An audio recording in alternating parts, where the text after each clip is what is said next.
Good morning and welcome everyone to my YouTube channel tricks and फंडा।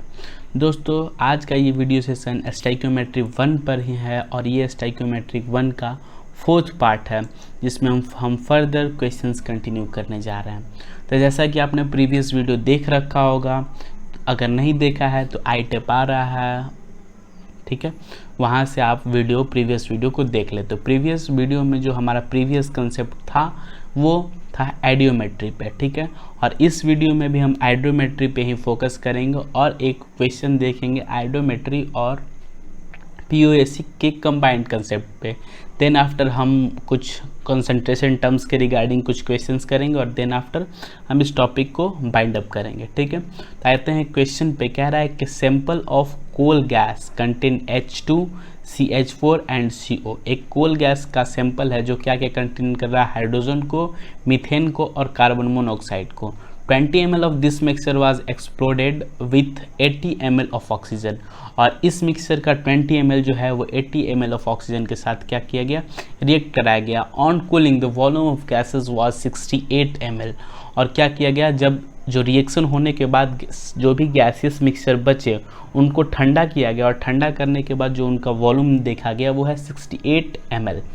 There was a contraction of 10 ml when treated with KOH। और further इस mixture of gases में 10 ml का contraction होता है जब ये जो मिक्सचर है ट्रीट किया जाता है KOH मीडियम में, यानी कि पोटेशियम हाइड्रोक्साइड के साथ, ठीक है। Find the composition of the original mixture. Original mixture का कंपोजिशन फाइंड आउट करना है, ठीक है।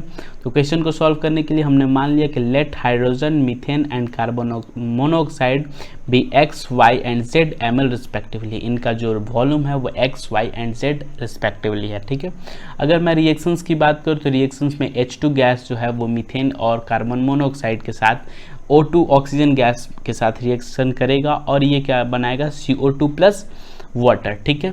रिएक्शन को बैलेंस करते हुए जो हमने किया वो यहाँ पे 2 आ जाएगा और यहाँ पे 2 नहीं, यहाँ पे 3 होगा। आप रिएक्शन बैलेंसिंग जानते हो, पहले कार्बन को बैलेंस करो, फिर हाइड्रोजन को बैलेंस करो और फिर ऑक्सीजन को बैलेंस करो। यहाँ पे हमने बैलेंस आउट कर दिया है, ठीक है। जब इसमें क्वेश्चन में दे रखा है on cooling the volume of gases 68 ml, यानी कूल करने के बाद जो वॉल्यूम ऑफ गैस होगा वो 68 ml होगा। तो कूल करने के बाद ये जो वाटर होगा लिक्विड के फॉर्म में आएगा, बट ये गैस होगा और ये अपना गैस होगा, ठीक है। यानी कूल करने के बाद जो गैस बचे वो बेसिकली कौन कौन से गैस होंगे, that is volume of CO2, ये carbon dioxide and the volume of unreacted oxygen. जो 80 ml हमने ऑक्सीजन ले रखा उसमें से जो ऑक्सीजन अनरिएक्टेड रह जाएंगे वो दोनों मिला के उन दोनों का वॉल्यूम 68 ml होगा। साथ में क्वेश्चन में ये भी दे रखा है कि व्हेन ट्रीटेड विथ KOH के साथ जब ट्रीट हो रहा है तो 10 ml जो है वो वॉल्यूम में कॉन्ट्रैक्शन आ रहा है। और ये 10 ml वॉल्यूम में कॉन्ट्रैक्शन आने का रीज़न क्या है, क्योंकि आपको पता है कि KOH जो है एक बेसिक सॉल्यूशन है और बेसिक सॉल्यूशन क्या करता है, एसिडिक गैस को क्या करता है, खुद में एब्जॉर्ब कर लेता है। तो इन दोनों में से CO2 और O2 में से एसिडिक गैस कौन सा है, that is acidic gas CO2 है। इस वजह से जो CO2 एब्जॉर्ब हो गया और टोटल CO2 एब्जॉर्ब हो गया, इट मीन्स टोटल CO2 का वॉल्यूम क्या था, 10 ml के इक्वल था। तो यहाँ से हम अगर सॉल्व करेंगे तो वॉल्यूम ऑफ अनरिएक्टेड ऑक्सीजन जो था वो क्या था, 68 minus 10 that is equals to 58 ml। तो ये 58 ml जो था ऑक्सीजन जो क्या हो गया, अनरिएक्टेड रह गया। तो अगर आपको फाइंड आउट करना है कि रिएक्टेड ऑक्सीजन कितना है तो रिएक्टेड ऑक्सीजन आपको कैसे पता चलेगा, इनिशियल जो ऑक्सीजन टेकन है minus of the number oxygen, volume of oxygen which is unreacted, जो अनरिएक्टेड रह गया। तो 80 minus of 58 that is equals to 22 ml जो ऑक्सीजन है वो रिएक्ट किया ड्यूरिंग द रिएक्शन, ठीक है। अब इस क्वेश्चन को सॉल्व करने के लिए हम क्या करेंगे, POAC अप्लाई करेंगे। तो POAC पहले मैं अप्लाई कर रहा हूँ हाइड्रोजन गैस के लिए, ठीक है। तो हाइड्रोजन के अगर सोर्स पे मैं बात कर लूँ तो रिएक्टेंट साइड में जो अगर आप रिएक्शन देखोगे, ठीक है, तो रिएक्टेंट साइड में जो हाइड्रोजन का सोर्स है वो H2 गैस है एंड मीथेन है, H2 गैस है एंड CH4 है, मीथेन गैस है, ठीक है। ये दोनों जो है वो सोर्स हैं किसके, हाइड्रोजन के। रिएक्टेंट साइड में वही अपने प्रोडक्ट साइड में जो हाइड्रोजन का सोर्स है और सिर्फ वाटर है, ठीक है। तो अगर मैं बात करूँ 2 इंटू मोल्स ऑफ H2 मैंने क्यों किया, क्योंकि बेसिकली एक हाइड्रोजन मॉलिक्यूल में 2 हाइड्रोजन के एटम्स होते हैं। दैट्स वाई हमने 2 किया। सिमिलरली यहाँ पे CH4 में हमने 4 से मल्टीप्लाई क्यों किया, क्योंकि एक मीथेन मॉलिक्यूल में 4 एटम्स ऑफ हाइड्रोजन है। उसी तरह हमने वाटर के लिए 2 से मल्टीप्लाई किया बिकॉज एक वाटर मॉलिक्यूल में 2 हाइड्रोजन के एटम हैं। तो 2 इंटू मोल्स ऑफ H2 जो हमने रखा है वो X रखा है, वहीं पे मोल्स ऑफ CH4 हमने Y रखा है।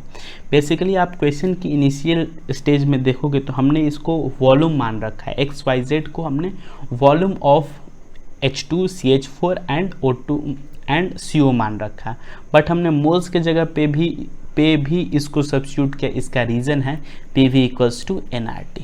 ठीक है, अगर हम टेम्परेचर और कांस्टेंट टेम्परेचर और प्रेशर पे बात करें और अपना R भी कांस्टेंट होता है, तो प्रेशर वॉल्यूम और मोल्स का जो रेशियो होता है वो डायरेक्टली प्रोपोर्शनल होता है। यानी कि जहाँ पे अगर आपको कहीं वॉल्यूम का डाटा यूज़ करना है तो आप उसके सिमिलर मोल्स के भी डाटा यूज़ कर सकते हैं।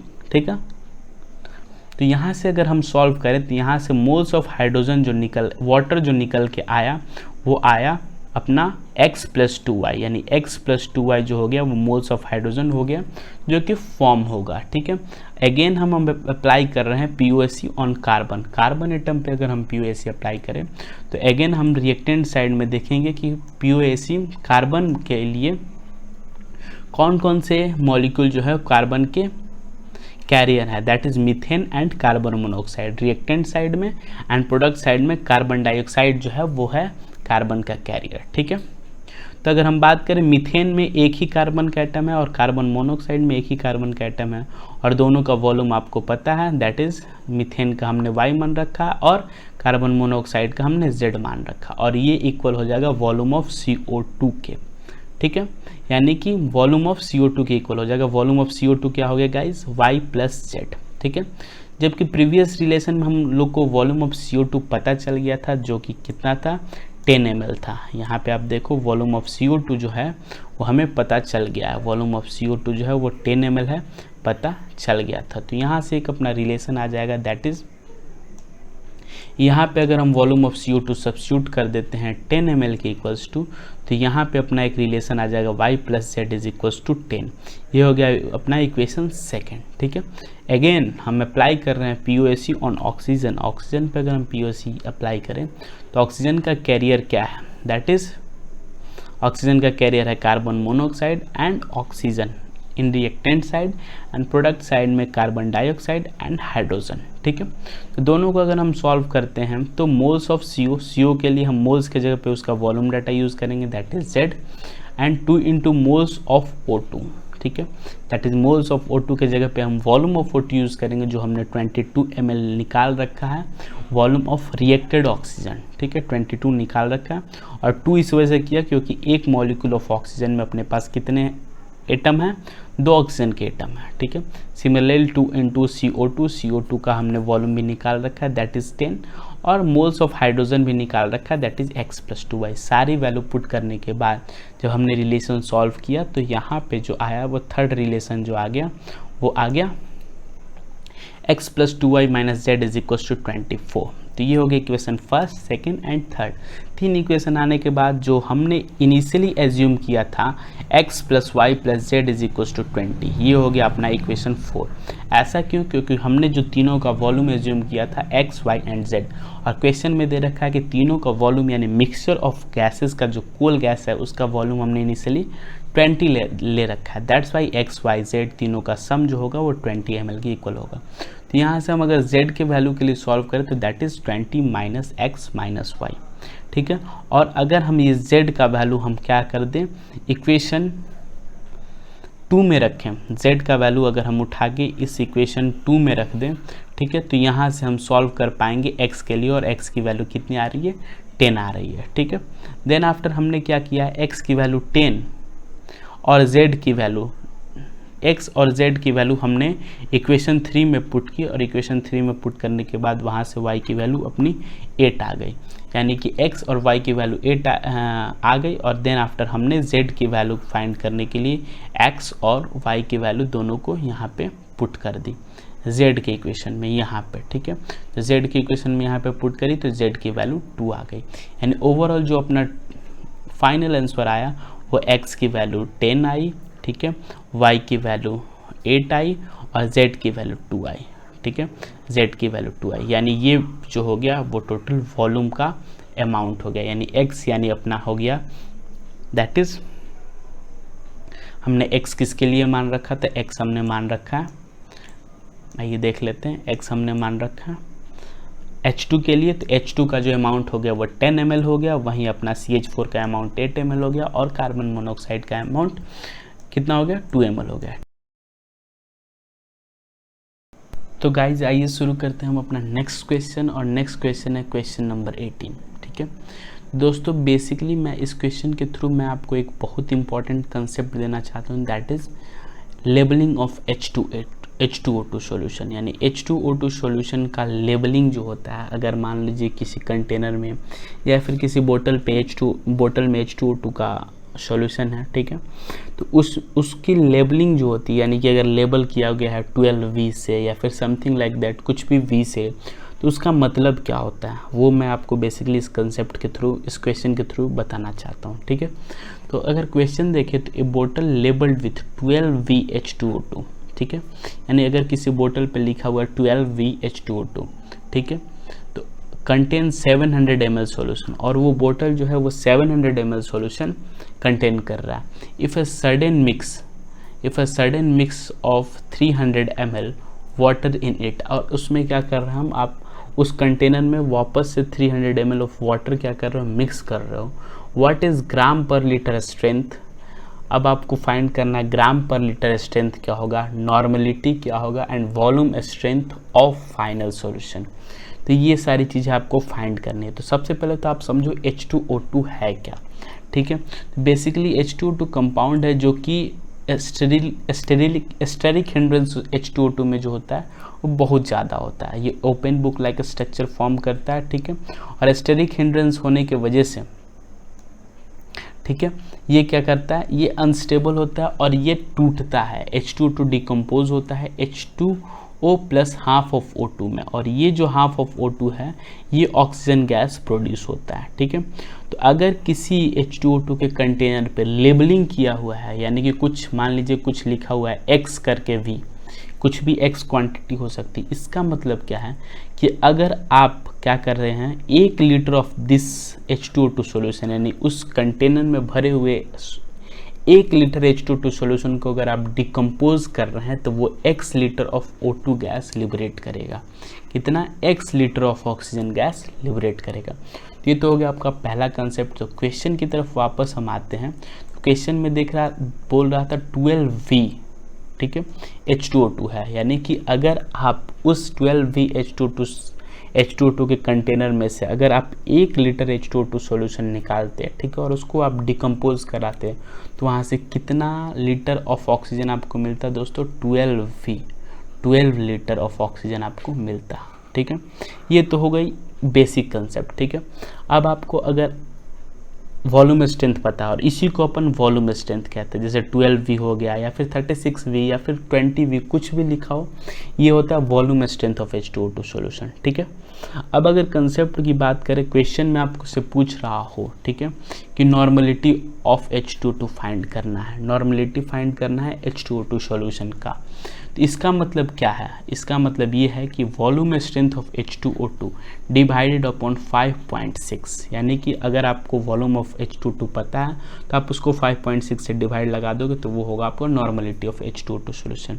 Similarly molarity of H2O2 solution, that is volume strength of H2O2 divided upon 11.6। ठीक है, तो ये हो गया दो चीज़, और साथ में ये भी पूछ लेता है आपसे कि स्ट्रेंथ, उसका स्ट्रेंथ बताइए, H2O2 का स्ट्रेंथ बताइए ग्राम पर लीटर में। तो स्ट्रेंथ अगर पूछ रहा है तो उसको अगर अपन कैपिटल S से रिप्रेजेंट कर रहे हैं तो स्ट्रेंथ कैसे निकलता है, आप मोलरिटी निकाल लीजिए और इंटू 34 कर दीजिए, या फिर अगर आप नॉर्मलिटी निकाल के रखे हुए तो नॉर्मलिटी में आप क्या करिए 17 से मल्टीप्लाई करिए, तब जाके आपका स्ट्रेंथ निकलेगा इन ग्राम पर लीटर। तो ये तो था बेसिक कंसेप्ट। फिर भी जो मैंने मस्ट बेसिक चीज़ें थी वॉल्यूम स्ट्रेंथ ऑफ H2O2 के रिगार्डिंग वो मैंने आपको बता दी, लेकिन फिर भी अगर आपको इस टॉपिक में प्रॉब्लम हो तो आप बेसिकली इस वीडियो के कमेंट बॉक्स में कमेंट करें और मैं इस टॉपिक पे स्पेशली एक वीडियो बनाऊंगा। ठीक है, तो अगर हम नॉर्मलिटी इनिशियली निकालें तो फॉर्मूले का यूज़ करेंगे हम, तो volume strength of H22 divided upon 5.6, ठीक है। तो ये हो गया नॉर्मलिटी इनिशियली, ठीक है। नॉर्मलिटी अगर निकल गया तो ग्राम इक्विवेलेंट ऑफ H2O2 क्या होता है, नॉर्मलिटी बेसिकली ग्राम इक्विवेलेंट क्या होता है, normality into volume of the solution, ठीक है। तो नॉर्मलिटी अपना आ गया है 12 डिवाइडेड बाई 5.6 और इंटू 700, यहाँ पे हमने ml यूज़ किया है, ठीक है। तो ये होगा ग्राम इक्विवेलेंट जो कि मिलीग्राम इक्विवेलेंट होगा, ठीक है। और फिर हमने मान लिया कि नया डाइल्यूशन के बाद जो है अपने नॉर्मलिटी ऑफ H2O2 सॉल्यूशन जो हो गई वो कैपिटल N हो गई, यानी कि नॉर्मलिटी फाइनली चेंज हो गई और चेंज होकर कैपिटल N हो गई, ठीक है। तो हम ये कहेंगे कि milligram equivalent before dilution is equals to gram equivalent after dilution, यानी डाइल्यूशन के पहले और डाइल्यूशन के बाद जो है अपना ग्राम इक्विवेलेंट जो होगा सेम होगा, ठीक है। तो डाइल्यूशन के पहले जो था वो ग्राम इक्विवेलेंट अपना क्या था, that is normality into volume at that time, ठीक है। तो नॉर्मलिटी उस टाइम था 12 डिवाइडेड अपॉन 5.6 और वॉल्यूम था 700 ml, ठीक है। सिमिलरली अगर after the solution after dilution के बाद देखें तो हमने मान रखा है कि उस टाइम की नॉर्मलिटी होगी कैपिटल N इनटू उस टाइम का वॉल्यूम क्या हो जाएगा, that is 700 plus 300 that is equals to 1000, ठीक है। तो फिर इसको अगर हम सॉल्व करते हैं तो इसकी जो नॉर्मलिटी आती है वो आती है 1.5, ठीक है। यानी कि फाइनल नॉर्मलिटी जो आ गई सॉल्यूशन की वो आ गई 1.5, ठीक है। तो अगर आपको मोलैरिटी निकालनी है तो वो क्या होता है, normality divided upon n factor, और इस केस में अगर हम n फैक्टर H2O2 का निकालें तो वो होता है 2, n फैक्टर जो होता है वो H2O2 का 2। तो बेसिकली मैं अभी आपको n फैक्टर पे ज़्यादा डिस्कशन नहीं चाहता हूँ, ठीक है। तो n फैक्टर H2O2 का क्या हो गया 2, ठीक है। तो नॉर्मलिटी हो गया अपना 1.5 डिवाइडेड अपॉन 2, ठीक है। तो ये हो गया अपना मोलैरिटी, ठीक है। अब आपको मैंने बता रखा था कि अगर आपको स्ट्रेंथ निकालना है, स्ट्रेंथ ऑफ H2O2 निकालना है, ठीक है, इन ग्राम पर लीटर में अगर आपको स्ट्रेंथ निकालना है तो आप क्या करोगे, मोलैरिटी इंटू 34, तो मोलैरिटी ये हमने निकाल रखा है, इंटू 34 करोगे तो 22.5 जो हो गया वो स्ट्रेंथ हो गया H2O2 का इन ग्राम पर लीटर। और वहीं अगर आपको वॉल्यूम स्ट्रेंथ ऑफ H2O2 निकालना है तो वॉल्यूम स्ट्रेंथ ऑफ H2O2 निकालने के लिए अगर आप प्रीवियस फार्मूले पे फोकस करो, ठीक है, जैसे कि यहाँ पे प्रीवियस फार्मूला अगर देखो, ठीक है, तो वॉल्यूम स्ट्रेंथ ऑफ H2O2 के लिए आप क्या करोगे, वॉल्यूम स्ट्रेंथ ऑफ H2O2 के लिए आप इसको क्रॉस मल्टीप्लाई करोगे, ठीक है। तो volume of strength of H2O2 is equal to क्या हो जाएगा, नॉर्मलिटी ऑफ H2O2 इंटू 5.6, ठीक है। तो नॉर्मलिटी ऑफ H2O2 आपको पता है, फाइनल नॉर्मलिटी आपको पता है, that is equals to capital N, और कैपिटल N की वैल्यू थी 1.5 डिवाइडेड अपॉन 2। तो कैपिटल N की आप वैल्यू रखोगे, ठीक है, और देन आफ्टर आप उसको सॉल्व करोगे, जैसे कि मैंने इसको सॉल्व किया 1.5 डिवाइडेड अपॉन 2 इंटू 5.6, ठीक है। तो वो जो पूरा टर्म होगा वो क्या आ जाएगा 8.4 V, यानी कि 8.4 V जो होगा अपना final volume strength of H2O2 होगा फाइनल सॉल्यूशन में आफ्टर डाइल्यूशन, ठीक है। तो ये एक कंसेप्ट हो गया। और दूसरा जो मस्ट इम्पॉर्टेंट कंसेप्ट होता है that is percentage levelling of oleum. Oleum क्या होता है, ठीक है।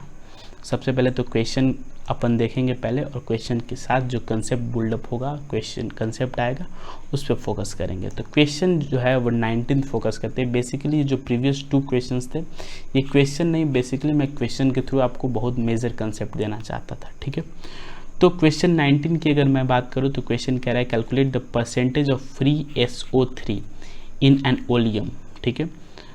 ओलियम के बारे में इसने बता रखा है, considered as the solution of SO3 in H2SO4। Oleum क्या होता है, बेसिकली ऐसा माना जाता है ओलियम को कि ओलियम क्या होता है, H2SO4 सॉल्यूशन में SO3 का एक फ्री SO3 होता है, यानी कि free SO3 in H2SO4 solution, ठीक है।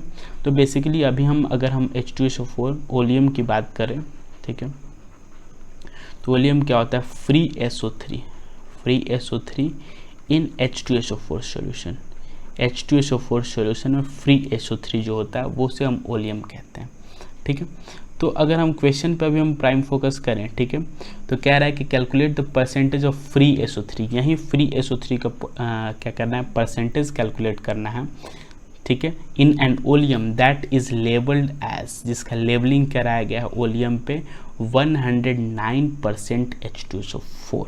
ठीक है, तो आप कंसेप्ट समझो पहले, बाकी चीज़ें बाद में। ठीक है, अगर ओलियम पे लेबलिंग कराया जाता है 109% ऑफ H2SO4, इसका मतलब क्या समझोगे आप। ठीक है, तो सबसे पहले तो देखो, oleum is SO3 dissolve in 100% H2SO4। Oleum क्या होता है, ओलियम बेसिकली आपका क्या है, ओलियम इज SO3 जो कि डिजॉल्व होता है इन 100% ऑफ H2SO4। ठीक है, and oleum is labelled as more than 100% by weight. ठीक है, यानी कि ओलियम का लेबलिंग जब भी होता है वो 100 से ग्रेटर ही होगा। ठीक है, लेट से मान लेते हैं अगर ओलियम का लेबलिंग 5% होता है, ठीक है, जहाँ पे y must be greater than 100, अगर ओलियम का लेबलिंग 5% होता है, इसका मतलब क्या है। ठीक है, इसका मतलब ये है कि y माइनस 100, लेट से अगर लेबलिंग हो गया 109 का ही एग्जाम्पल लेते हैं, अगर ओलियम पे लेबल किया गया है 109, ठीक है, इसका मतलब क्या है कि 109 माइनस ऑफ 100 करोगे तो कितना आएगा, 9 ग्राम। ठीक है, तो इसका मतलब this means 9 gram of water. ठीक है, अगर इस 9 gram of water when added to 100 gram of the given oleum sample, given oleum sample में अगर आप 9 ग्राम ऑफ वाटर ऐड करते हो तो will combine with all the free SO3, सारे के सारे SO3 जो फ्री होंगे उस ओलियम में वो सारे के सारे कंबाइन हो जाएंगे किसके साथ, वाटर के साथ। और अगर आप देखो SO3 जो है वो वाटर के साथ अगर कंबाइन होगा तो ये फाइनल प्रोडक्ट क्या देगा, H2SO4, यानी वापस से ये सल्फ्यूरिक एसिड प्रोड्यूस कर देता है। ठीक है, तो अगर मैं बोलूँ कि अगर किसी ओलियम पे 109% H2SO4 लिखा गया है, इसका मतलब क्या है कि उस सैंपल को अगर 9 ग्राम ऑफ वाटर मिल जाता है, ठीक है, तो वो क्या होगा, उसके सारे जो SO3 फ्री SO3 थे वो क्या हो जाएंगे, कंबाइन हो जाएंगे वाटर के साथ, और वाटर के साथ कंबाइन होकर H2SO4 बना लेंगे, यानी कि उसके बाद कोई भी SO3 फ्री नहीं बचेगा। ठीक है, तो इसके लिए एक बहुत सुंदर फॉर्मूला बता दिया लोगों ने। ठीक है, कि wait percentage of free SO3 in oleum, oleum में कितना परसेंटेज फ्री SO3 है ये आप कैसे पता करोगे, तो इसके लिए एक फॉर्मूला है, अगर आप याद कर लेते तो बहुत अच्छा है, that is 80 into Y minus 100 divided by 18। ठीक है, 80 into Y minus 100 divided by 80, ये हो गया अपना अल्टीमेट फार्मूला। ठीक है, जहाँ पे y जो होगा वो परसेंटेज लेबल्ड ऑन ओलियम, ठीक है, जो कि y ग्रेटर देन 100 ही होता है ऑलवेज। ठीक है, तो अब इस क्वेश्चन की बात कर लेते हैं अगर हम। ठीक है, तो इस क्वेश्चन में percentage of free SO3 in oleum की अगर मैं बात करूँ तो फार्मूला अपन यूज़ करेंगे। ठीक है, तो 80, ठीक है, 80 हो गया। ठीक है, इंटू वाई की वैल्यू क्या है, इसमें 109 है, वाई की वैल्यू कितना है, 109, तो वाई की जगह पे हमने 109 रख दिया, माइनस ऑफ 100 डिवाइडेड बाई 80। ठीक है, तो 109 minus of 100 is equals to 9, that is 80 into 9 divided upon 18, तो ये 9 से ये 18 2 टाइम्स, ठीक है, और ये 2 से ये 80 40 टाइम्स, यानी ओवरऑल जो हो गया अपना आंसर आ गया 40, यानी कि 40% SO3 जो है वो उस ओलियम का फ्री है। कितना परसेंट, 40% ऑफ SO3 ओलियम का फ्री है। That's our final answer. ठीक है, तो अगर मैं अभी भी आपको कहना चाहता हूँ कि ठीक है, अगर आपको अभी भी इन दो टॉपिक्स में, ठीक है, कलेक्टिवली इन दो टॉपिक्स की मैं बात कर रहा हूँ, percentage levelling of oleum and levelling of H2O2 solution. ठीक है, इन दोनों टॉपिक्स में अगर आपको डाउट है, कंसेप्चुअली डाउट है, अगर आपको कहीं सोर्स से अच्छे कंसेप्ट नहीं मिल पा रहे हैं तो आप बेसिकली कमेंट करें मेरे इस वीडियो पे। ठीक है, ताकि मैं उन दोनों कंसेप्ट को कलेक्टिवली एक नए वीडियो में ला सकूं। ठीक है, तब तक के लिए थैंक यू। अगर आपको वीडियो पसंद आया हो तो चैनल को सब्सक्राइब करें, वीडियो को लाइक करें और ज़्यादा से ज़्यादा शेयर करें।